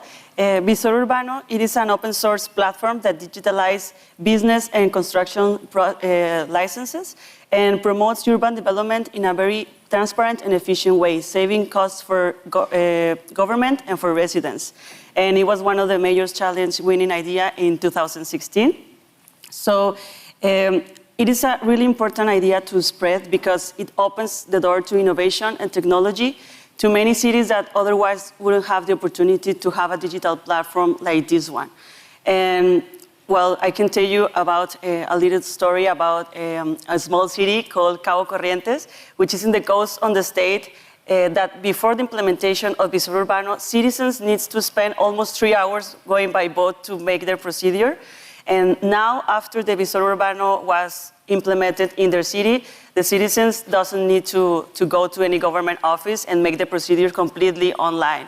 So thanks to stories like this one and making an impact to each city, many other places have reached out to have Visa Urbano in their city. So I'm really happy now to share with you and the audience that Visor Urbano is in more than 50 cities in Mexico, and we are looking also for another 50 more. So amazing. We are really excited. That's a real replication success. And tell me, you built replication in from the very beginning, right? That was part of the intent and how you designed it when you got the Mayor's Challenge Award. Yes, from the creation of the project, it was one of the duties of Bloomberg Philanthropies initiative. So we think about this from the very beginning, and so we make a solution for a problem that many cities are facing right now. So I think that is also a very important idea, because many cities faces this kind of challenges with digitalization and with procedures in online. And so what were some of the challenges to replication and scale? Like, we know it's hard, and so what were the things that you learned along the way? Yes, well, first of all, the digital capacity building is different from each city. In Jalisco, we have more than 125 municipalities, so we face different realities with the same platform. So you need to adapt the platform, the initiative, to each city needs and challenges. So we go to the floor, to the main city, to know the people, to know the public servant, to know the citizens. And also, we know that we need to have the political will of the mayor or the governor, because otherwise it couldn't be possible to implement the replication in other cities. So for us, has been like an honor and proud to be that our governor, before was the mayor of the city, is always fully commitment to the initiative and to the replication of Visor Urbano. And after yesterday's announcement, we are more than ready to spread Visor Urbano to more cities. So if you are interested, please reach out to help you. And we have a great team of people, commitment with passion to the initiative, to the idea. So we are really happy. And thank you, Ryan, for the support of Bloomberg Philanthropies. Call to action. Call to action. Yeah. So, Ryan, we have two examples of Mayor's Challenge winners. And so can you talk a little bit more about the role of philanthropy and replication? We clearly have innovation, and replication is part of, how you all are thinking about this going forward with the Bloomberg Cities Ideas Exchange. Certainly, and I've got to start by saying yesterday morning in the plenary, I essentially almost fell out of my chair when I heard Governor Moore's call to action. We've got to find good ideas, we've got to fund good ideas, and we have to scale good ideas. And I don't want to say that the governor stole my thunder, but I thought it was a really elegant call to action. Yes. As to why it matters to philanthropy, I think about that in three ways. One is at the organizational level. Why does it matter to Bloomberg Philanthropies? The second is at the field level. Why should it matter for philanthropies in general? And then the third is really at the social level. Why should we, the attendees here at CityLab, cities around the world, care about this idea? At that organizational level, one of the reasons that I was so excited to come and support the team at Bloomberg is because I knew across the organization, from our leadership to our team, from Mayor Michael Bloomberg to our CEO Patty Harris to Jim Anderson to folks like me, we have done tours of duty in City Hall. And so we know and are in this unique position of understanding the challenges and opportunities that cities today have. And so it's in many ways no surprise that after 10 years of CityLab, we remain deeply committed to spreading good ideas. At the field level, there's a real market breakdown that's happening. And it's really clear that it's not about the supply of good ideas. One chief executive in the UK, I remember reading, said that the average mayor sees 200 pitches or products or recommendations for some idea that they should put into action every week. And if we think about Mitch's comment yesterday about 1,400 days in a term, 200 ideas a week across 1,400 days, that's a mountain of ideas that mayors are getting recommended to put into action. So it's not about supply. And it's also not about demand. We know and we hear from mayors every day that their teams want good ideas to solve their problems more quickly. So where's the breakdown? And I think this is a really powerful role for philanthropy to identify what that challenge is and then to solve it. So Ryan, I've heard you talk about innovation as part of this replication process, and I think that's a really important thing to highlight, because if we talked about oftentimes elected officials come in and they want something to do that's new. So how can you sort of encourage the idea that this is an innovation and something new that mayors can adopt when they take office? I love that. One of the things that I think we have, in general, all of us not done a good job of is recognizing that borrowing good ideas must be an innovation activity. This isn't a copy and paste. This isn't a silver bullet to your big challenge. Instead, you still have to do the really fun, but really hard work of knowing the problem inside and out in your city, of being able to engage with your residents and the folks that you're trying to serve, modifying your program, as both the mayor and U.S.A. said. We have to make these solutions work in your city, in your local context, and that requires innovation. And so one of the things that we're really excited about doing and want to put out as a call to action to this group is let's move away from this idea that this is a copy and paste, and let's celebrate borrowing good ideas as an innovation activity. Mayor Woodfin, on one of the last panels, the woman from Tulsa was talking about community engagement. And so when you're replicating and scaling and borrowing ideas, can you talk a little bit about how you adapt and engage the community in this process? Well, picking up on not copying and pasting, you cannot take an idea or something that's been successful somewhere else and just think you can plant it in your city and just execute. None of the things we do as mayors work without community engagement. And I am convinced in this job, in this position of serving, that it's incumbent that we listen more than we talk. I think a lot of people have it reversed. They think elected officials should talk more. But I think if you actually want to solve and tailor it to your community, you have to listen.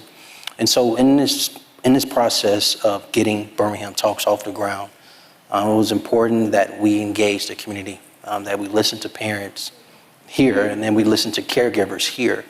What are the needs? What are the restraints? What are the issues? What are the concerns? How can we assist you engaging your child? Caregivers, how can we assist in supporting you as it relates to teaching, caring for, et cetera? And I think putting all of that together has allowed us to move with the numbers we've had with engaging these parents and caregivers. And so to replicate, I would love to have you hear from each of you. What would be one thing you'd recommend mayors focus on when you're thinking about replication and scale? Like, what is the most important thing to first think about? I'm not sure what the first thing is. I think there are several, but I want to be just open as possible in saying that, and I think in my left hand, you need the combination of national philanthropic dollars, local philanthropic dollars, I would say city government, and then somebody local that can operationalize what you're trying to do. So a lot of these ideas, it's cool to live in City Hall, but I think we should kick these ideas out of City Hall, and it should be on a continuum post whoever the mayor is serving during that administration's time and tenure. And then I would say the second thing is you have to check in on what you're doing and hold your own self accountable. It can't just be a feel-good moment because we had an idea, we had some initial seed investment. You have to keep the resources going to support and provide for sustainability of the program or idea. And so taking off on this, moving from City Hall to outside of City Hall, that was something that you did, U.S.A, at Visa Urbano. Can you talk a little bit about that and how important that is? About the transition? Yeah. Well, it was a really interesting position to have the governor, the mayor, and then the governor to spread this idea. And I think that the most important thing that we have been continue doing is to listen to the users, to adapt the platform to each city needs. And I think this is related with what Ryan said, that this is a kind of new innovation in cities. You are not copying and paste anything. And it's really important also to have this commitment team dedicated fully to the innovation initiative. So this helps us to have the political will replicating Visor Urbano in many cities in the state and around Mexico. So Ryan, most important thing mayors need to focus on in replicating and scaling ideas? Well, I think we could all do a lot worse than to learn from folks like Mayor Woodfin and U.S.A. I think the mayor's powerful call to action to his team to go find good ideas is one that mayors are doing everywhere right now and must continue to do. But I also think one thing that can be important is occasionally when you're in office, there's a strong incentive to create your program. That thing that is about your administration, is aligned to your values. Know that when you borrow a good idea and implement it in your own city, in your own context, adapted to your unique challenges and opportunities, regardless of where you got that spark of an idea, it's still yours. Claim credit for it, support it, and really continue pushing the team with urgency. Well, thank you. That is the last word. Thank you so much. Please thank our panel for this wonderful.